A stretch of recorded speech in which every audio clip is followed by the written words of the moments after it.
sejak kapan sih Bu layanan online ini diterapkan? Oke. Dari kapan sih mulainya? Jadi yang saat ini kita sudah sosialisasikan dan kita demo-demokan itu namanya pendaftaran online. Pendaftaran online ini sudah kita canangkan dan sudah dijalankan pada tanggal 10 Juni secara resmi, 10 Juni 2022. Ini sebetulnya adalah pengembangan dari yang dulu namanya pendaftaran antrian online. Dulu kan pendaftaran antrian online, tapi pendaftaran antrian online ini ternyata masih membuat adanya satu antrian yang sangat panjang sejak orang itu dari jam 4 subuh bahkan jam 3 itu sudah mendaftar untuk antri agar bisa masuk mendaftar di Rumah Sakit Muhammad Muslim dan mengambil nomor.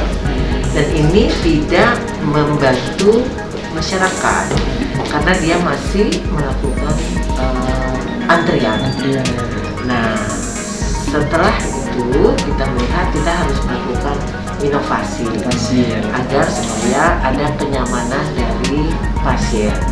Satu, kedua tidak terjadi penumpukan dari pasien di mana pasien tidak tahu dia harus datangnya jam berapa.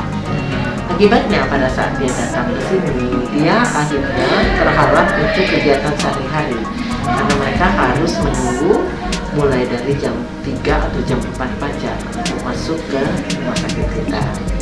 Nah, akhirnya kita membuat pendaftaran online yang bisa membuat kenyamanan pasien. Contohnya, untuk kenyamanan, pertama mereka memasukkan pendaftaran ini, dia memasukkan nama, memasukkan nomor rekam medis mereka, lalu juga kalau mereka BPJS, mereka bisa memasukkan syarat-syarat BPJS di sana.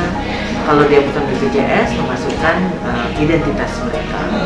Nah, dari sana nanti mereka akan mendapatkan informasi balik dari rumah sakit untuk mereka mendapat informasi kapan mereka bisa datang ke rumah sakit dan jam berapa mereka bisa datang ke rumah sakit, sehingga nggak harus nunggu dari jam 3 fajar kan. Jadi kalau mereka memang jadwalnya jam 10 pagi, maka setengah 10 mereka sudah bisa melakukan check-in. Jadi check-in itu ada scan barcode, check-in, setelah itu mereka langsung menuju ke tempat yang dituju.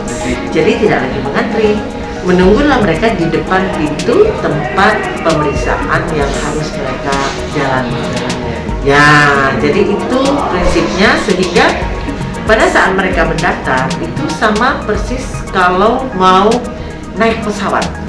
Misalnya mau pilih pesawatnya yang mana, pesawat A, B, C, lalu baru diklik kan kayak belok kanan. Nah, itu prinsipnya hampir sama. Jadi kita pada saat orang mendaftar, maka dia mau mendaftarnya ke divisi apa, ke dokter siapa, apakah ke dokter ahli jantung, apakah ke ahli paru, ataukah ke spesialis anak, ataukah ke kulit, atau kemana-mana yang memang layanannya ada di kita, rujukan dari daerah atau rujukan dari tipe B atau tipe C yang tidak mempunyai sarana yang sama dengan kita, karena kita kan rumah sakit rujukan nasional, kita rumah sakit rujukan tersier, sehingga semua SDM-nya sudah insya Allah lengkap di sini.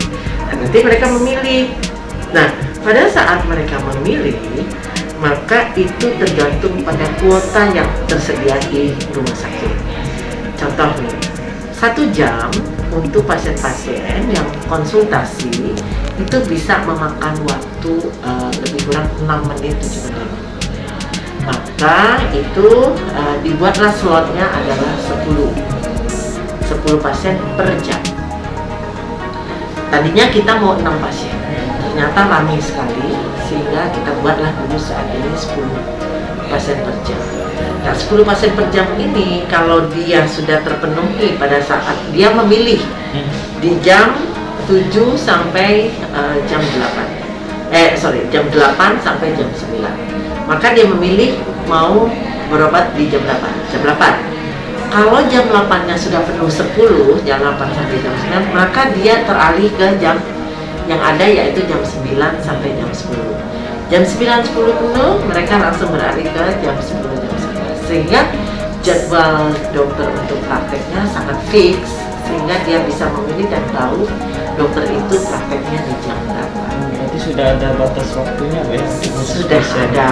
Jadi pada saat mereka sudah mendaftar, mereka akan mendapatkan feedback, lalu di situ dibunyikan Anda dapat berkunjung ke kamar sekian, ya, lalu di jam 10 sampai 11. Nah, mereka nggak bisa masuk dan tidak bisa scan kalau mereka jam 8. Jadi kalau dia jam 10 sampai jam 11, maka mereka baru bisa scan di setengah jam sebelumnya, yaitu setengah 10. Jadi setengah 10 sampai jam 10 mereka bisa scan, langsung pergi ke ruangan yang dituju. Jadi itu yang membuat mereka sudah tahu mereka akan datangnya jam berapa, lalu mereka pulangnya insya Allah sekitar jam berapa. Maka parkiran kan semakin berkurang, tidak menumpuk, karena dari pagi terus yang sudah pagi kan pulang, datang lagi yang baru pulang. Kira-kira begitu Pak yang kita butuhkan selama ini. Alhamdulillah sudah dijalankan sejak 10 Juni. Nah, mulai kemarin hari Senin kita semuanya tidak lagi manual. Kalau kemarin kan masih ada yang manual karena ini kan masih transisi. Nah, yang kemarin semuanya memakai aplikasi, sehingga kalau ada pasien baru datang itu kita bantu untuk aplikasi. Jadi masuknya melalui aplikasi semua, tidak ada yang pakai tulisan manual. Jadi aplikasi semua dibantu, sehingga terjadwal mereka bisa masuknya tentu di jam yang masih kosong. Nah, mungkin ini Bu, kan mungkin banyak dari masyarakat yang belum mengetahui atau dengan handphone lah ya, mengetahui tentang aplikasi. Dan tentu juga sempat saya bertanya dengan Mas yang dibawa. Nah, untuk pembelakuan aplikasi atau bantuan untuk masyarakat apabila mereka tidak mengetahui caranya nih kan, kira-kira untuk pembantuan ini sampai kapan Bu? Oh, ini ya. Kalau saat sekarang kan kita menyebarkan pamflet-pamflet ya Pak. Lalu kita juga mengajak membuat surat itu ke camat-camat Pak. Nah, jadi dari camat kita harapkan nanti ke kelurahan ke RT itu disebarkan sehingga masyarakat itu mengetahui tata cara untuk melakukan pendaftaran online. Lalu kemarin juga sosialisasi ke PR, sosialisasi ke Dinkes, sosialisasi ke rumah sakit di daerah, sampai ke Lampung. Kemarin ada rumah sakit Lampung juga ikut kita melalui webinar ya Pak ya. Itu di seluruh provinsi yang memang menjadi cakupannya rumah sakit di Bangka Belitung, Bengkulu, Jambi, Sumatera Selatan maupun Lampung. Nah, mereka mengadopsi ini. Nah, sekarang sampai kapan? Maka kita tetap melihat masa transisi ini dalam 3 bulan ke depan. Tapi itu pun masih tetap akan kita siapkan untuk counternya, karena bisa saja orang datang yang tidak mengetahui kita ajarkan ya, tetapi ini bergantung kepada jumlah kuota. Jadi gini Pak, walaupun ada help desk, ada meja counter, itu tetap kita siapkan. Meja counter itu tetap kita siapkan. Jadi bukan nunggu 3 bulan terus hilang, tidak. Aplikasi ini sudah jalan tidak lagi manual, ya. Tetapi pada saat dia datang, saat ini kita kan masih masukkan dalam aplikasi ya. Nanti kalau dia datang aplikasinya sudah nggak ada lagi, kan dia harus datang keesokan harinya.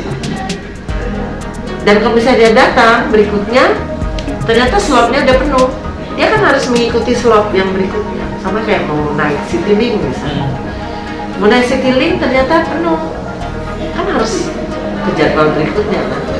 Atau yang pagi nggak ada, oh cari yang siang juga nggak ada, oh besok. Ini sama prosesnya seperti itu. Jadi kalau nggak ada terpaksa di siang nggak ada ke besoknya nggak ada lusa. Kira-kira begitu. Berarti aku sudah mengetahui masyarakat ya, jadwal tersebut apabila nanti mereka tidak tahu bisa untuk hari esok datang gitu. Tapi dibantu untuk mereka memasukkan aplikasi. Aplikasi bagi yang nggak tahu ya, belum tahu Bagi yang belum tahu, kalau yang sudah tahu dia membuat sendiri. sendiri. Kayak tadi ada nenek-nenek, cucunya, ada tetangganya yang ngebantu untuk Nah, mungkin untuk usia Bu, untuk usia itu kalau untuk usia itu bagaimana ya? Harus secara bantuan kan Bu ya, kalau untuk usia pendaftaran aplikasi ini harus menggunakan data diri dia sendiri atau Oh, gimana? data dia sendiri, Pak. Tetap ya? Namanya dia yang berobatkan, jadi yang harus memasukkan adalah data yang akan dimasukkan. Meskipun Ya usia sama kayak ada- kita mau naik pesawat, yang akan naik pesawat kan yang harus mendaftarkan diri. Nah, mungkin untuk usia Bu kali Bu, usianya batas berapa yang bisa mendaftarkan aplikasi ini? Apa khusus semuanya Pak, anak kecil semua, juga bisa Bu? semuanya harus pendaftaran online. Mau usia dari 70, 60 itu tetap pendaftaran online. Cuma nanti kita himbau saja. Kalau dibantu kan pasti ada yang anter. Nggak mungkin usia 70 nggak ada yang anter kan? Pasti ada yang anternya mungkin anaknya, cucunya. Nah pasti rata-rata kan punya Android semua Pak. Sekarang jarang lah kita melihat yang nggak ada Android ya Pak ya. Nah, ini Bu, untuk pemberlakuan layanan pendaftaran online ini Pak ya, ini dikhususkan untuk rawat inap atau ada rawat jalan juga Pak? Ya, kalau saat ini kita baru merambahnya pada rawat jalan. Ini rawat jalan, ya, rawat jalan. Dan sampai hari ini baru pasien yang terdata untuk pasien lama yang sudah punya rekam medis.